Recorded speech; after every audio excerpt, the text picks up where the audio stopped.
Well, ladies and gentlemen, world speech in Malaysia is always multicolors, like what Lipe has said. That's why we are presenting our speeches not only in English, but also in Malay, or what we call Bahasa Malaysia over here, and also in Mandarin. Our next speaker will speak or deliver her speech in Bahasa Malaysia. So I will introduce her using Bahasa Malaysia. Tuan-tuan dan puan-puan, selamat datang ke Hari Ucapan Sedunia. Pada tahun ini, Hari Ucapan Sedunia disampaikan dalam 3 bahasa, bahasa Inggeris, bahasa Malaysia, dan juga Mandarin. Dan peserta kita yang seterusnya akan menyampaikan ucapan beliau dalam bahasa Malaysia. Namanya ialah Dr. Nur Izzati. Dia tidak segan-segan untuk memberitahu bahawa dia kini berumur 56 tahun dan seorang guru. Selama 31 tahun dia telah berkahwin dan mempunyai seorang suami yang cukup memberikan sokongan terhadap apa sahaja yang dia buat, termasuk juga menyampaikan ucapan dalam Hari Ucapan Sedunia, dan mereka mempunyai 2 orang anak. Dia suka membaca dan juga mengembara. Dia baru saja memperolehi PhD beliau. Dan ucapan beliau pada malam ini ada kaitan dengan PhD-nya. Tajuk ucapan Dr. Nur Izzati ialah cabaran seorang pelajar PhD. Cabaran seorang pelajar PhD. Dipersilakan Dr. Nur Izzati binti Abdullah. Baik. Terima kasih Mr. Lee selaku pengurusi majlis kita pada malam ini. Assalamualaikum dan salam sejahtera diucapkan kepada semua penonton. Perjalanan pengajian PhD setiap orang adalah tidak sama. Justru pada malam ini, saya akan berkongsi cabaran yang dihadapi oleh saya sebagai pelajar PhD.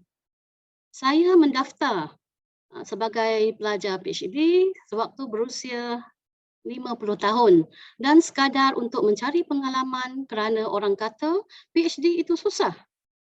Saya pernah terfikir adalah mustahil untuk menamatkan pengajian kerana perjalanan kedoktoran saya tidak lancar dan penuh dengan pergolakan.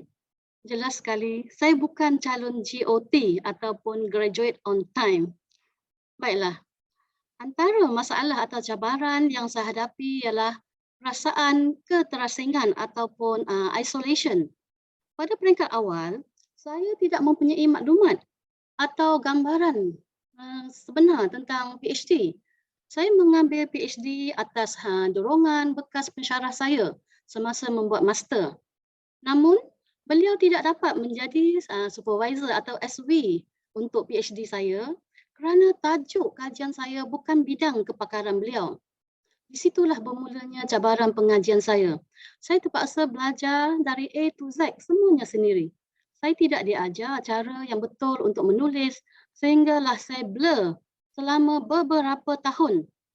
Hal ini kerana dalam PhD kita tidak ada sesiapa. Dalam PhD hanya kita yang faham kajian kita. Jadi bila kita ingin bertanya kepada orang lain, tidak ada sesiapa yang memahaminya. Selain itu, PhD mementingkan kebaharuan atau novelty. Maksudnya kajian kita itu hendaklah sesuatu yang baharu dan tidak ada persamaan dengan kajian orang lain. Hal ini secara tidak langsung akan menyebabkan kita rasa terasing dan lonely. Ya, jadi cara untuk mengatasinya ialah kita hendaklah rajin membaca dan mencari maklumat, menyertai Facebook, doctorate support group dan menjalin hubungan yang baik dengan supervisor kita. Baik. Masalah yang kedua atau cabaran yang kedua yang dihadapi oleh pelajar PhD ialah pemilihan supervisor atau SV yang sesuai. Cabaran ini sebenarnya agak mengganggu pengajian saya kerana setelah SV pertama menarik diri, saya diberikan SV yang lain. Sepanjang pengajian saya selama 7 tahun, saya telah bertukar 5 orang supervisor kerana masalah seperti supervisor sakit, supervisor melanjutkan pengajian ke luar negara, SV meninggal dunia, SV tidak memberikan bimbingan langsung. Saya juga pernah menangguhkan pengajian kerana masalah kesihatan. Kesemua hal ini merugikan masa kerana SB perlu memeriksa progres penulisan tesis pelajar dan membuat pelaporan. Akibatnya, saya hanya dapat membentangkan tajuk kajian saya semasa berada di tahun kelima pengajian. Jadi untuk menyelesaikan masalah ini, pastikan kita memilih SB yang berpengalaman dan mahir dalam penulisan artikel jurnal kerana penerbitan artikel jurnal merupakan syarat pengijazahan. Contohnya opsi, memerlukan sekurang-kurangnya minimum 2 penerbitan jurnal sebelum dapat bergraduat. Ya. Okey. Baik. Perkara ketiga yang saya hadapi ataupun cabaran ketiga saya hadapi ialah sebagai pelajar separuh masa. Cabaran terbesar ialah pengurusan masa. Ini kerana saya mempunyai tugas hakiki sebagai seorang guru. Dalam masa yang sama, saya juga mempunyai keluarga yang memerlukan perhatian saya. Ramai orang beranggapan bahawa atau salah sangka bahawa pelajar PhD dapat membuat kerja-kerja PhD sama ada di sekolah ataupun di tempat kerja. Sedangkan realitinya, kami membaca jurnal, mencari maklumat di internet, menulis literature review semasa orang lain sedang tidur. Dan pada waktu dan mereka bercuti ke sana sini pada hujung minggu. Dan sedangkan kami tidak dapat ke mana-mana kerana kami hanya ada masa pada hujung minggu untuk menulis dan juga mencari maklumat. Dan bukan setiap kali bila kita menulis itu, kita ada idea. Kadang-kadang yang delete itu lebih banyak daripada yang di-type. Bukan sepanjang masa idea atau ilham itu muncul. Jadi sebagai solusinya, kita hendaklah menguruskan masa dengan baik. Baik. Cabaran yang keempat ialah pemilihan tajuk yang sesuai atau mempunyai novelty, kebaharuan. Memilih tajuk yang sesuai sangat penting ya. Saya percaya ramai pelajar PhD yang pernah menukar tajuk berkali-kali. Begitu juga dengan saya. Hal ini kerana sama ada atas kehendak SW ataupun tajuk kajian kita tidak ada kebaharuan, eksperimen gagal dan sebagainya. Menukar tajuk setelah belajar beberapa tahun akan menyebabkan calon mengalami stres dan kemungkinan kemurungan. Saya sendiri pernah menangis ya sepanjang jalan sambil memandu balik daripada universiti kerana SW kata kajian awak tidak sampai tahap PhD dan dia suruh tukar tajuk lain. Malah saya hampir kemurungan dan berputus asa. Oleh itu, mental dan fizikal perlu kuat dan kena banyak berdoa kepada Tuhan agar dipermudahkan urusan pengajian. Baik, cabaran yang terakhir, saya nak berkongsi cabaran terakhir adalah tentang sumber kewangan. Bagi pelajar part-time, ya, pelajar separuh masa, kita perlu mempunyai sumber kewangan yang baik. Hal ini kerana selain pada kos pengajian, kita juga kena bayar kos penginapan hotel ya, sekiranya perlu menginap di hotel semasa berurusan di universiti.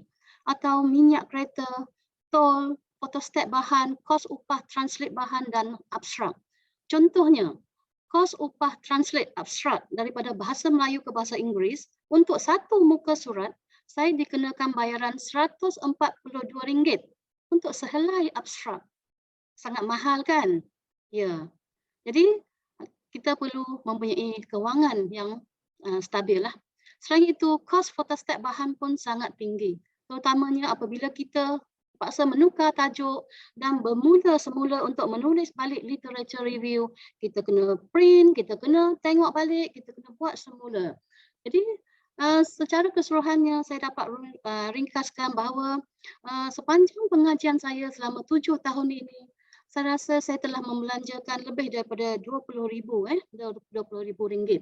Ya, jadi sekiranya ada calon yang hendak sambung belajar dan membuat secara part-time, pastikan anda mempunyai sumber kewangan ya yang mencukupi. Kerana kita tidak ada bantuan atau kewangan yang lain. Baik, jadi baiklah. Saya harap kisah saya ini akan memberi inspirasi kepada orang lain untuk menamatkan pengajian mereka dan berusaha untuk berjaya. If I can do it, so do you. Kata kuncinya ialah ketabahan, ketekunan dan daya tahan. Sekian, terima kasih. Terima kasih Dr. Nur Izzati. Saya rasa anda juga perlu menyesuaikan diri dengan harmoni yang baru, ialah dipanggil doktor. Dan tahniah kerana pencapaian anda. Baik, Dan anda boleh tutup audio dan juga video. Kita akan panggil peserta yang seterusnya. Well, ladies and gentlemen, that was Dr. Noor Izzati, who shared her experience on how she went through her PhD for 7 years, almost gave up along the way, but this is a lifelong learning. So she never gave up, and she's facing a new harmony by being called doctor now.